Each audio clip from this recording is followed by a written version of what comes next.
Welcome everyone to another episode of the Terrain Studio. I'm your host, Sean Morris. On this month's terrain tutorial, we're going to continue our work with winterized terrain. For this project, instead of taking a pre-existing terrain piece, we're going to work from basically a blank canvas. For this project, I've selected to use a temple ruin from Imperial Terrain. This piece is interesting because it's not necessarily your most uniform structure. It definitely has some unique features, including the stairs here on the front, these two columns, this opening, this interesting backside, which is quite flat and quite a bit higher than the front. We have these sort of staggered stones and this brick pattern going all around the entirety of the piece.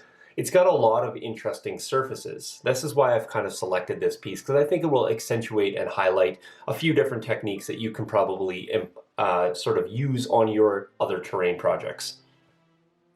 For this particular project, what we're going to do is we're going to work, as I said, from a blank canvas.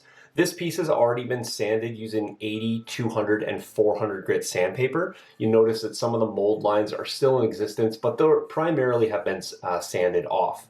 The next step for this is going to be giving it a coat of filler primer. For that, we're going to use some Rust-Oleum Automotive Filler Primer. It does a good job. It fills in any of the lines that we didn't get out with sanding. And then it gives us a kind of a flat surface to work on. We'll come back, we'll have a look at that to see what it looks like, see if it requires any additional sanding. Typically the primer will highlight any of those existing areas. Then we're going to give it a coat of Tamiya Fine White. It's another type of filler primer. It's much more of a powdery smooth finish. It goes on and gives you a really flat surface from which you can start applying your next layers. In the subsequent layers, I'll lay out the project for you right now. What we're going to do is we're going to give it a 3-color gray modulation, that modulation that you guys have been accustomed to seeing me use here. We'll then give it a coat of black wash. We'll come in and then give it a coat of whitewash in some strategic locations. We'll matte seal all of that prior to doing the snow effects. We want to make sure that we don't get any leaching of the inks into our subsequent snow layers. Then we'll come in with the conglomeration of snow, which you've seen me used already. We'll apply that in some strategic areas, and then we'll probably call that finish for part 1.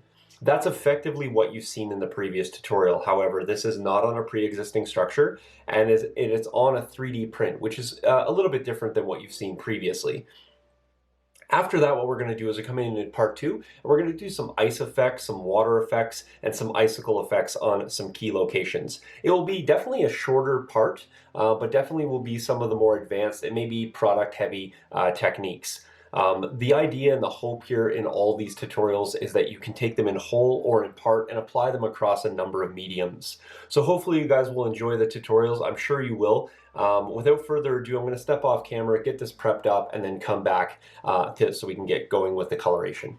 Stay tuned. Okay, so now we're back after giving the temple ruin primary color, or covering rather, of Rust-Oleum filler primer. So you can see on the sample here, if you look under close cam, you're going to see that we got some of the mold lines down in, or print lines rather, down inside some of these recesses. We're not really going to be able to do anything about sanding those, but as you move around, you're going to see a few of the lines, but primarily we got nice coverage here on the back side. You know, we have a few lines. None of that's really going to hurt when we get the modulation and then later the covering of snow. So I'm pretty happy with where we're at right now. I don't think it's going to require any additional sanding. If we look here in the above shot, you're going to see now that we have some variation within the actual primer. As I rotate this around, you're going to see there's some high and some low points. The primer was given a good blast over the top, but I use the primer coat to truly fill in the areas that I think are going to need or had to have a lot of attention during the sanding phase. I'm not really looking to set a base color with the Rust-Oleum primer. That's going to happen in the next layer when I put down the Tamiya Fine White filler primer. That's where we're going to want to really reset the tone here, in these recesses and get a nice smooth 1-color palette. So we're going to do that off camera. I just wanted to bring it back in this phase here just to see and to show you guys that the primer is really going to highlight a lot of the areas. Now, if you think that they're predominantly going to be too stark or too contrasting when you do your next layers, this is kind of your check and balance. This is where you can come back and now decide that you're going to resand. If you do resand, you're going to want to do another just quick touch up with the filler primer. If not, if you're at this phase here where I'm quite happy with where we're at, I can proceed now to setting the base color. That's truly the first painting phase of this. We'll do that off camera. I'll come back and just show you what it looks like. That'll just be a quick overview of where we're going to go. Then we'll do the three color modulation. We'll come back and then we'll start with the actual winterization of this temple. Stay tuned. So now we're back with the fine white, the Tamiya fine white filler primer now having been applied. You can see here in the overhead shot that we have a nice uniform color now, very little variation, although none of the details or none of the sort of the features of the 3D print have been masked or sort of conglomerated with a bunch of paint. So when these layers go down, you can see here under the close cam as well, we've really maintained the detail through here. A lot of those striation lines that you see, those print lines, if you will, have kind of disappeared with the exception of the ones that are down here in the recesses. And again, we can't really combat those at this point because we don't really want to go in and sand all that and round out all those features. These are going to be great spots to put a snow buildup, kind of put some of our soft flake snow or our ice effects, you know, particularly these holes, we can fill those in later on with some cool water effects just to get that ice look. So there's not really much else to show you here other than the fact that we're now at this uniform coloration. We're going to come in next and we're going to do a gray, a Vallejo, just straight gray over the entirety of this. We'll lighten that up with a little bit of neutral gray, and then finally we'll lighten that further with a light gray. When that's all done, I'll come back and show you guys the modulation. What I'll do is I'll attempt to take some pictures in the meantime in between, just so you guys can get a sense of the color variation and the shift that we have from this fine white here, which is technically a light gray, up into the end of the full modulation. So stay tuned.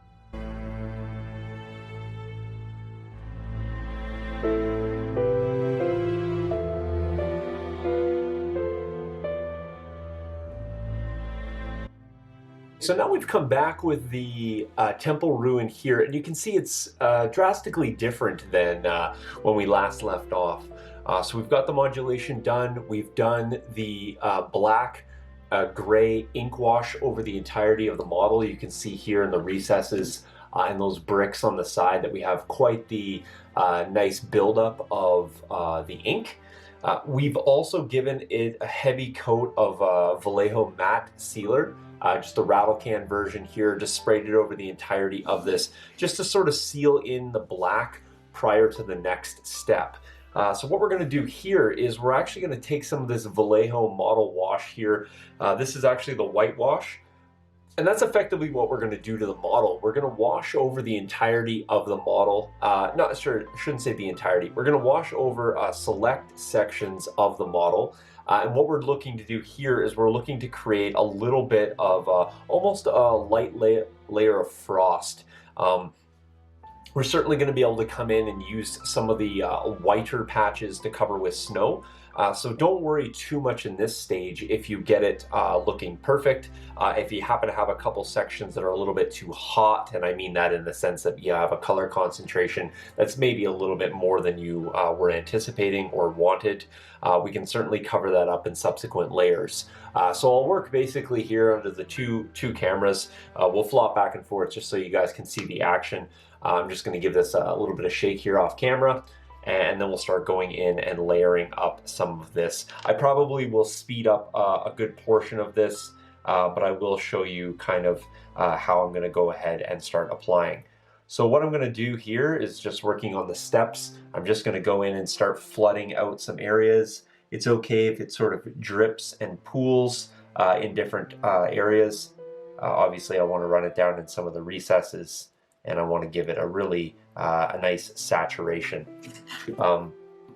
Again, you can apply as much or as little as you like. Typically what I do with most washes is that I just pool it in a bunch of places, and then I go ahead and start pulling that out once I have a few bits saturated. So I'll go do that at this moment here. So whether you're looking in the overhead camera or the side cam, depending on which angle I'm choosing to show you right now, you can just see that I'm sort of using a stippling motion. I don't want to activate if I happen to penetrate through the sealer. I don't want to really truly activate a lot of the black wash or any of the underlaying wash tones. So here I'm just more or less pressing the white around as opposed to actually sort of brushing it in. I'm perfectly fine if it pools in the steps. Any of these areas that get really sort of saturated, I'm going to pull those out a little bit just so that the concentration doesn't stay too high. For example, this pooling here, and all I have to do is just use my brush to pick up that, and I can redeposit it somewhere else. Again, I'm just flooding out, any of the areas that I think are going to be probably piled up with some snow. So, in these little keystone blocks here that protrude through the step, I'm going to go ahead and hit the sides here in a minute. Again, I'm just going to pull some of that excess off. So any of these flat portions here on the side, definitely going to hit those up. And I'll work through some of these bricks on the side. I'm going to pay a little less attention to the vertical edges. Maybe hit around the bottom, where some snow can pile up, but on the very flat surfaces right here on the side, I'm going to keep my concentration of wash to a minimum there. But around the base of these pillars, that's a great spot here in this corner, this nook here. Obviously, all through the, let me pull that back on camera a little bit, all through these sort of downward, they're not technically steps, but definitely piled up stones here, these uneven edges. I definitely want to hit the edge with a little bit of the whitewash, but not excessive and I'm not really doing it excessively, but certainly not in the level of or concentration that I'm hitting the sides with here. So, all right, I'm just going to progress through the rest of this. I will talk, but likely speed some of it up.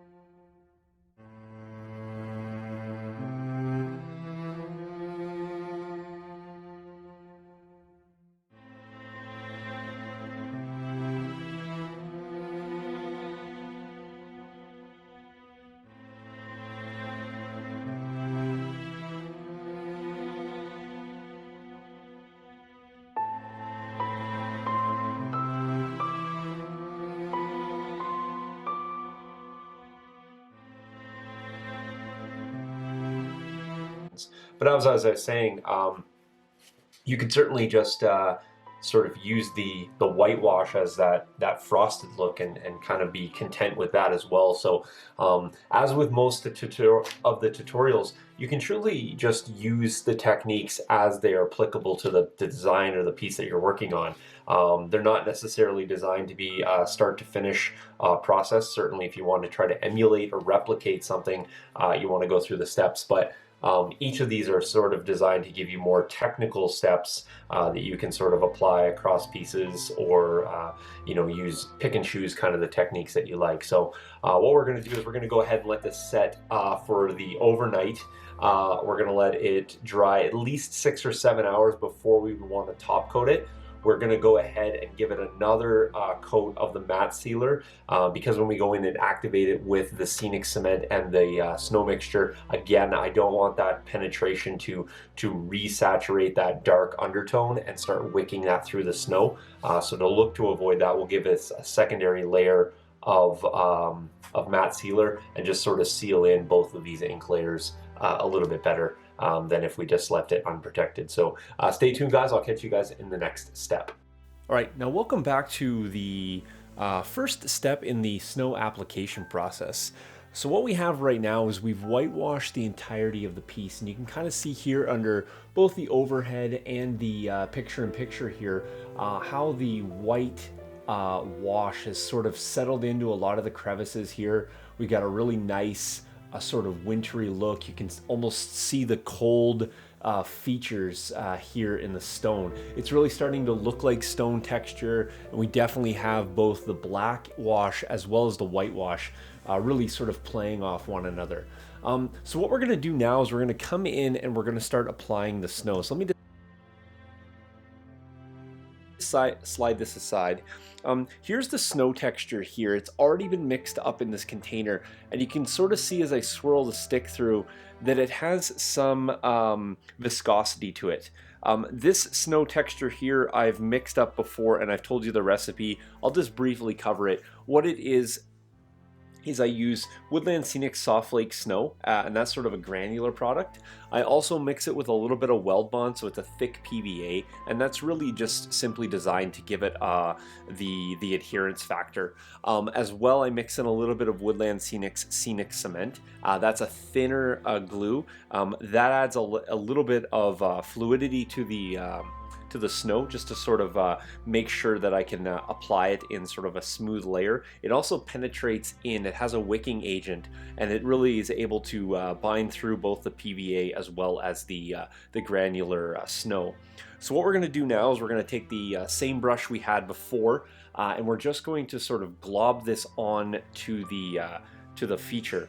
What you're going to notice is that you're going to want to kind of pre-identify some areas. So what I'm going to do is I'm going to build up this area in here as well as the other side. I'm going to focus a little bit on the top section here, maybe mound up a little bit around the pillar. Certainly some of the steps, not all of them. I want to do a little bit of mounding as well as down these side features here, just because they have those sort of lips that will accept snow quite nicely. You know, occasionally some of these keystones here along the sides and the back, I'll put some on there as well. Generally, I just want to put some piles of snow. Typically with my snow technique, what I do is I work from the highest concentrations to the low concentrations. So rather than a build-up process, it's actually more of a build-down process. The reason I like doing that is because I feel that the ability to feather and transition out snow is a little bit easier when you work from a higher concentration. Typically, I wouldn't do that for something like grass, for example. I would work kind of from a feathering pattern in, but with snow, I typically tend to work in a little bit of a backwards fashion. So let's get into applying the snow. I have a little stick applicator here. It's really a glue applicator. I'm going to use this to sort of lump the snow on, and I'm going to use my brush to push it around. So that's kind of why I'm using these two tools. So I'm just going to go ahead and grab a glob of this. I'm just going to kind of let it roll off of my applicator, and I'm just going to build up a couple piles here to start. And this will sort of just give me some indication of both location as well as just kind of keeping an eye on how much product I have mixed up and left as I start to get into applying this on here. So it's very bright on camera. It will certainly dull down a little bit, but you're going to see here I'm just going to start manipulating this snow and sort of building it up along the feature. And of course, I can manipulate this as much or as little as I want.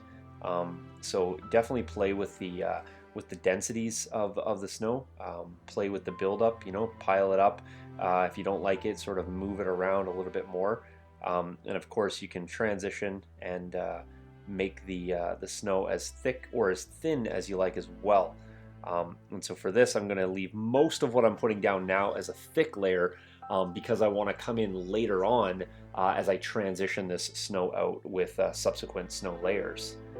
So up here, I'm going to do quite a thick conglomeration. I want to really build up the snow, and you'll notice too that the snow is really holding shape. It's really keeping true to form. Even as I manipulate this around, I'm not getting a lot of a slumping or a lot of movement in the snow itself. So I'll just keep manipulating this around, popping in and out of the camera looks, just so you guys can get sort of the best angle. And there's really nothing, there's really no science to putting this on. Use almost a random technique. Just sort of glob it on, move it around. There's no rhyme or reason that you have to follow a pattern. Obviously, I want to kind of build up snow in some areas where I'm not necessarily going to have room or the need to put figures, and so that's kind of what I'm working with here. Obviously, I don't want to fill up all the flat surfaces, because then I won't have the room to use this as a gaming piece, which ultimately it will be, but certainly I don't want to be afraid to use the snow mixture that I got piled up here. And then I'm just going to transition it down. You know, I'm just kind of using the natural flow of the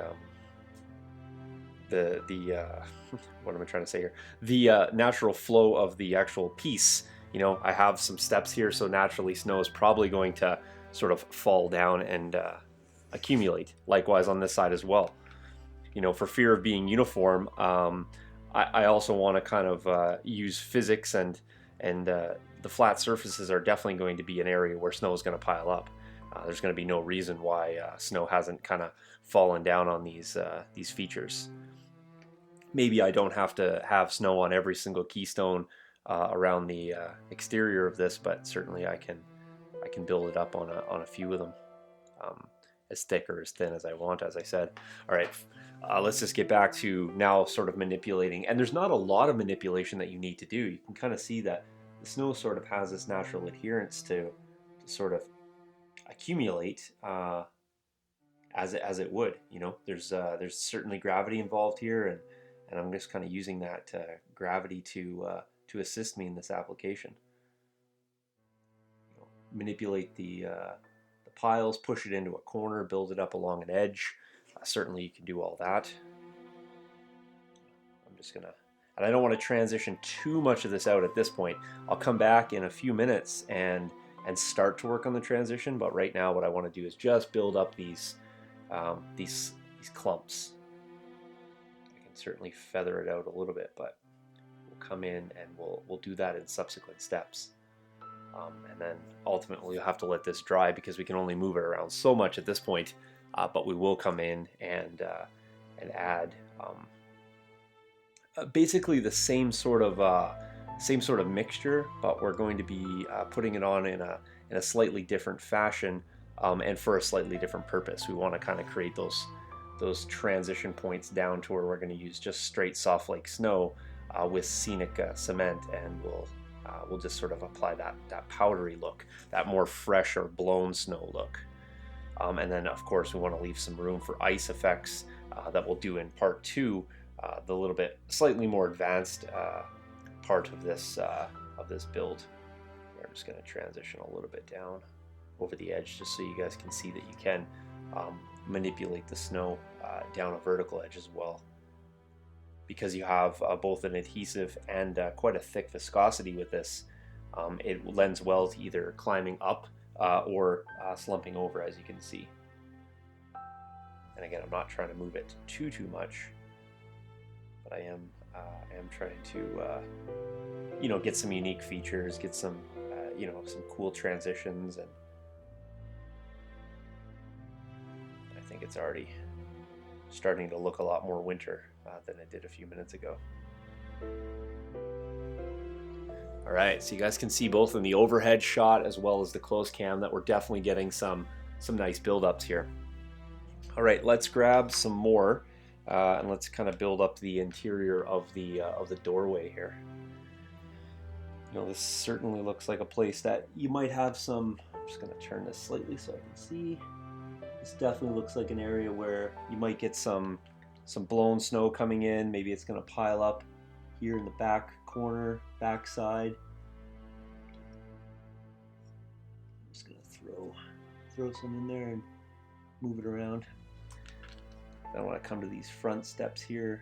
You know, I want to, again, making sure I'm leaving room for minis to be placed, but at the same time, definitely going to have some snow pile up, maybe in and around these. Let me back this up a little bit. In and around these sort of stones that jut out a little bit. Those would be nice accumulation points. And then maybe this bottom step here has just a larger accumulation here. We'll flow that over the side, pile some up there. It doesn't have to be large piles either. Of course, we can come in and do as much or as little as we want, and we'll certainly do that. Now let's get the big piles put down first, but leave ourselves some material that we can come in and do some of the more subtle snow piles. I'm going to do this keystone here on the side, but I'm gonna not necessarily bother with that one, but maybe I have just a little bit here in this transition point here. All right, let's get back to manipulating some of that around. Slumping over the side here, I'll turn this sideways so you guys can see.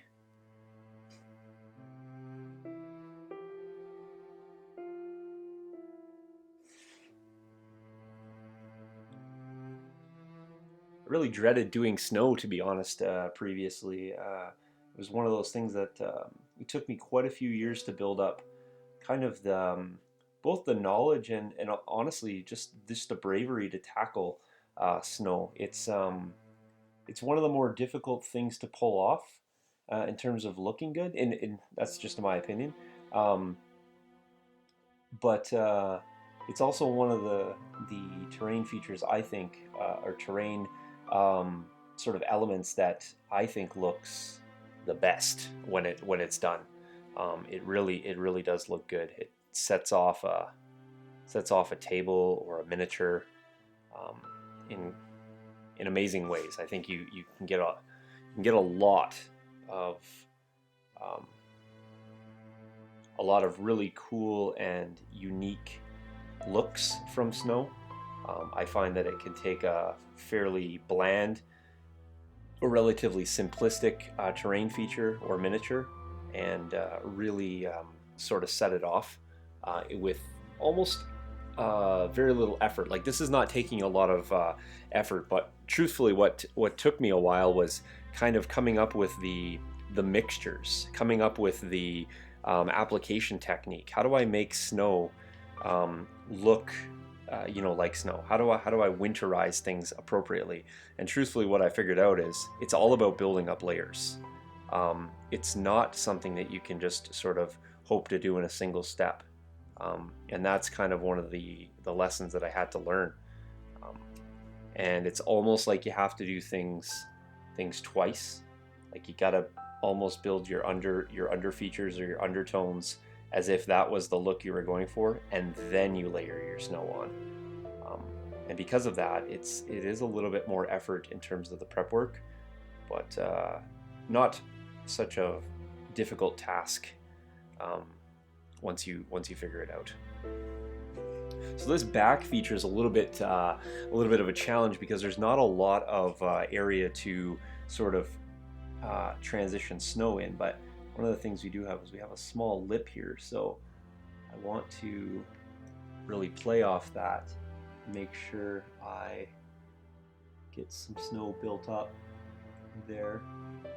Of course, I want to get some snow sort of packed into these grooves. So, and this is where we'll work a little bit on doing our transitions. This is not necessarily a transition here, but just an opportunity to pile a bit more snow on. I'm using my brush here just to grab that out if you're curious. So you can kind of see how I just sort of brushed in the snow, and here I'm packing it in with my brush. So I'm coming in and I'm just sort of globbing that snow on. It's gonna stick. It's gonna give a little bit of a frosted sort of blown snow look. It's definitely something that I can use in the transitions as well. So what I want to do right now is I'm just going to go ahead and grab some snow. I'm going to use my brush to do this because I need to sort of impact it into the crevices. So I'm just going to use my brush to press that right in. And this, you're going to have to be a little bit more erratic with it. I'm going to have to flop back and forth between the cameras. And if you get somewhere where you want to kind of build a little bit more up, then just go ahead and grab some and then just transition it out. You know, it's this back corner right here. You know, this looks like you can have a bit. I don't want to pile necessarily there, so I'm just going to keep pressing it in until I feel comfortable with the amount that I build up there. You know, maybe this corner right here. I want to put not quite a pile, but I just want to stipple in enough that I can get, you know, a buildup. This is going to be an area where, let's just say this was a flat location, I could definitely do this amount of snow and still have plenty of places to, or plenty of flatness to press in a miniature, or, you know, place a miniature there. So I'm not taking a miniature space away per se. Then on the back, I want to have maybe a little bit of, you know, some areas that are going to be a bit more snow covered, you know, a little bit higher density. And that'll just give the back a little bit more of a winterized look. You can see here that I just have, you know, sort of these more exposed stone, but then I have some areas that are a little bit more impacted or windblown, and then certainly some piled snow as well. This top feature here, you know, I'm not going to pile snow all along, but I don't want to have just these two piles either. There's definitely going to need to be some transitional snow placed here, and we're not done with the transitional. So this is going to be kind of like the medium snow piles, if you will. We're definitely going to come back in with some soft flake snow, as I said, and that'll be kind of the wind blown the snow, the stuff that's just going to be feathered very, very lightly. Just add a bit more snowfall there, so I'm just going to add it to that pile. Come back in and grab a bit more snow here.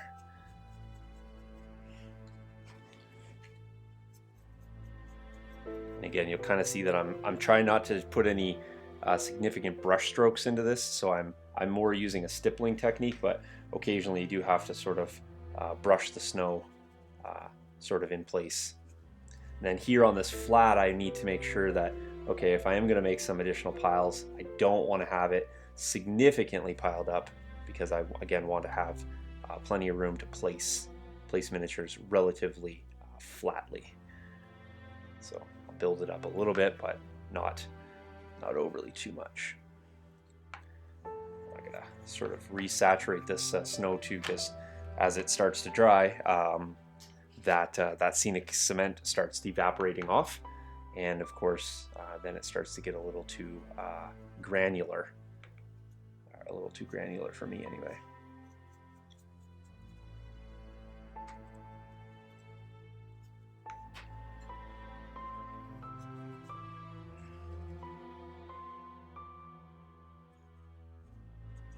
Just gonna sort of crush all this down into the steps. And again, just push it into the locations where you would have packed snow.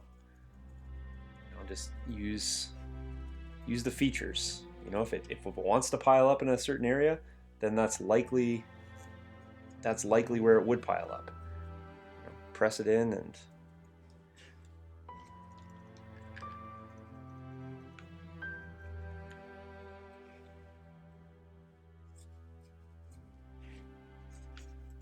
can just see I'm just sort of rolling my brush along, let it sort of fly off the brush wherever it wants to, then just go ahead and then just start pressing it in. You know, this corner is a prime location, you know, probably definitely have some buildup in that corner, so let's go ahead and press my brush in there, tack it in there, flatten it along the wall.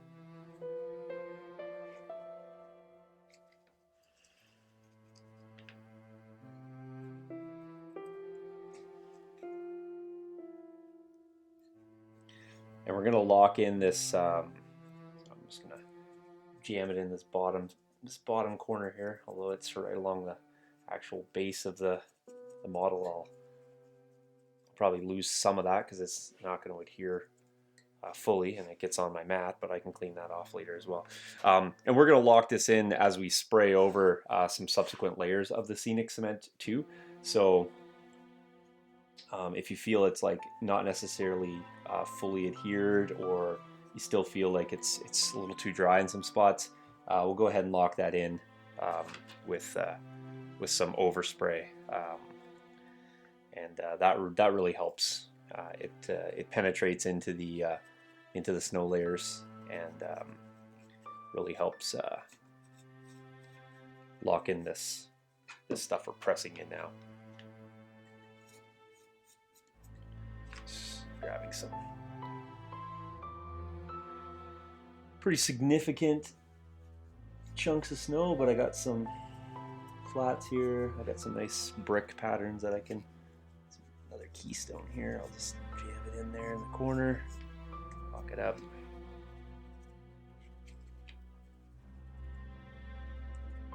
Tamp that out. Just a little bit more here on the side.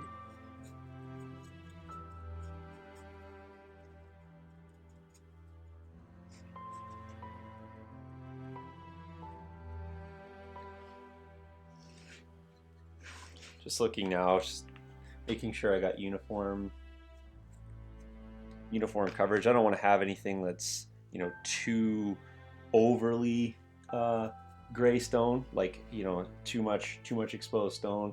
Same time, I don't want to have any, you know, huge, massive, excessive buildups of snow, unless there's other, you know, other buildups around that area. I don't want anything to look out of place, so I'm just going to kind of go around here now, building it up, jamming in the snow as we go. Obviously, you want to have a little bit on these pillars as well. I'm just gonna go ahead and see if I can jam a little bit in there. It's getting a little bit dry, so we'll probably come back and resaturate those for sure, but we got enough moisture left in this. It actually dries under the lights too here, so that's another thing. And you can always add more Scenic Cement, so I just don't have it right here beside me. In the film studio, I don't have all the materials, so otherwise I might resaturate this a little bit right now, but just have a small section left here, so I think I'll be all right. So there we go. That is that. Just gonna grab a little bit. I'm gonna even.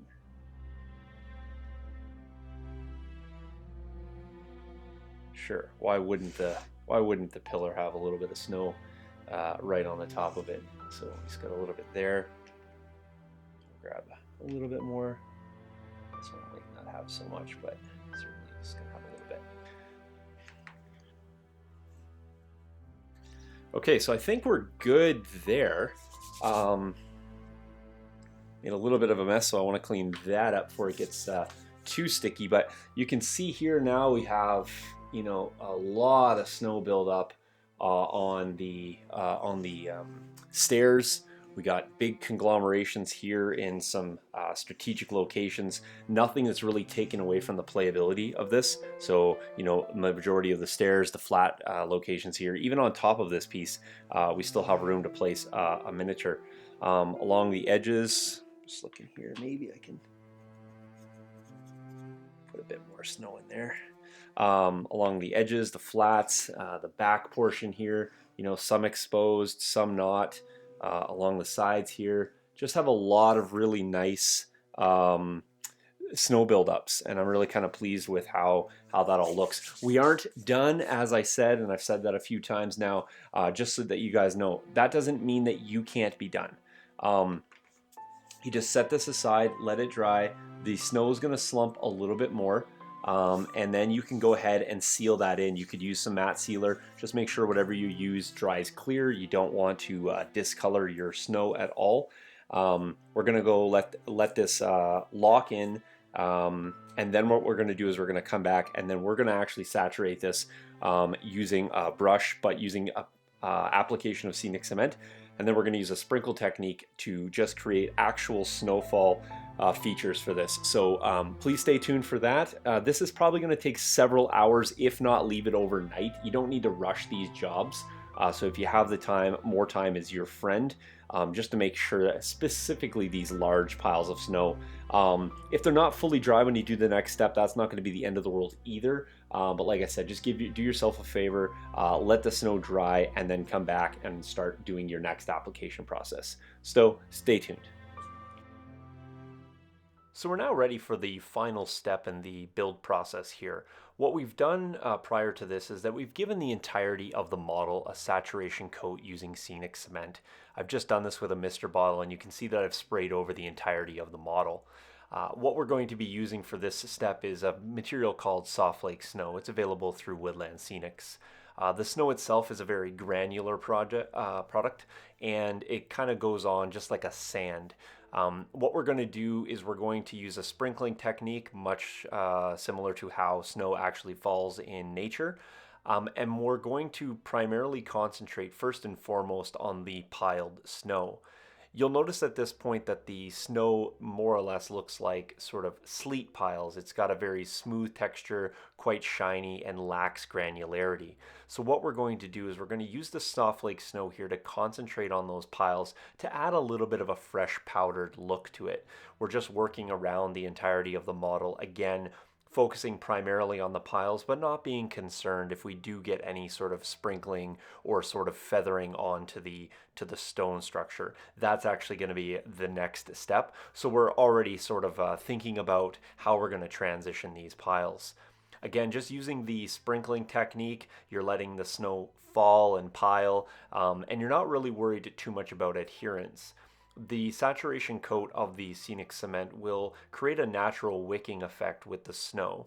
The snow will adhere some of the the Scenic Cement rather will adhere some of the soft flake snow upon contact, but then there will be that natural and slow process of wicking through. Additionally, we'll give this a spritz coat over the top, and that will sort of lock it in from the other layer. We'll leave this to dry for some period of time. You're going to notice that it looks a little bit more wet and white than it will in the final images, and that's just because the wet Scenic Cement has not dried clear. It will dry clear, so you have to be a little bit careful here that you're using the soft flake snow to transition out the areas and not just relying on the white of the Scenic Cement to sort of create that illusion. Obviously, that will disappear.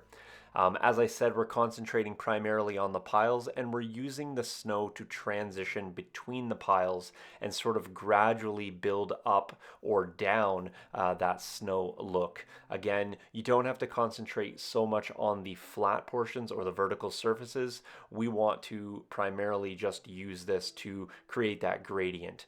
Have it full over the top. Again, use gravity as your friend here. The process is quite simple. I'll speed up a lot of this just because it is a little bit redundant, but use a little bit to start, and you can always build up as you go. I would just caution against using full dumping techniques because it gets a little bit difficult to sort of see where your initial piles and where exactly you want to transition in and amongst the mounds.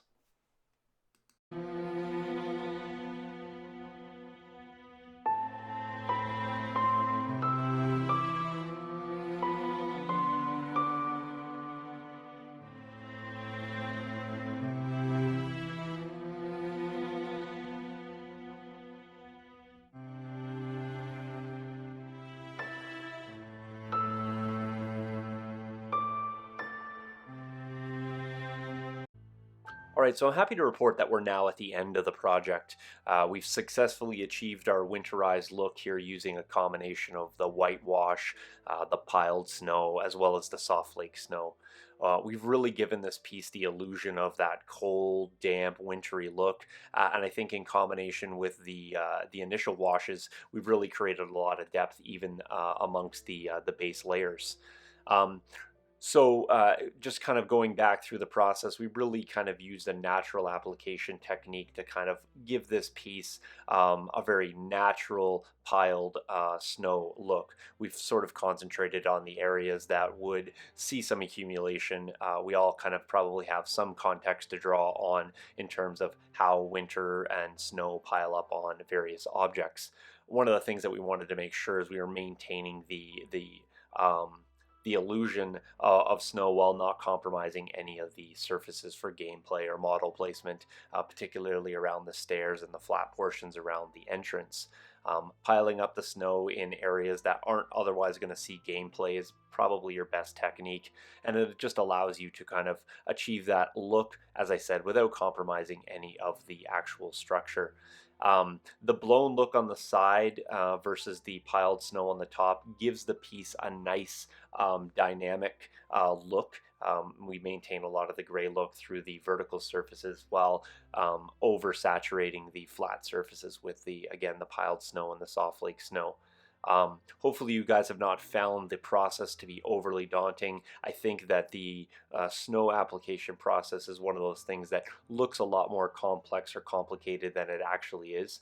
There is a little bit of a learning curve initially as you sort of manipulate and learn the properties of the product, but the actual application and process of getting it laid down is quite simplistic, and I hope that I've sort of simplified and got you guys over that initial barrier here. So hopefully you guys have enjoyed the process. I've certainly enjoyed making it for you guys. I look forward to the upcoming more advanced tutorials coming in the near future. Until then, I really appreciate all your patronage, and I hope you guys continue to practice your techniques. See you guys in the next video. Cheers.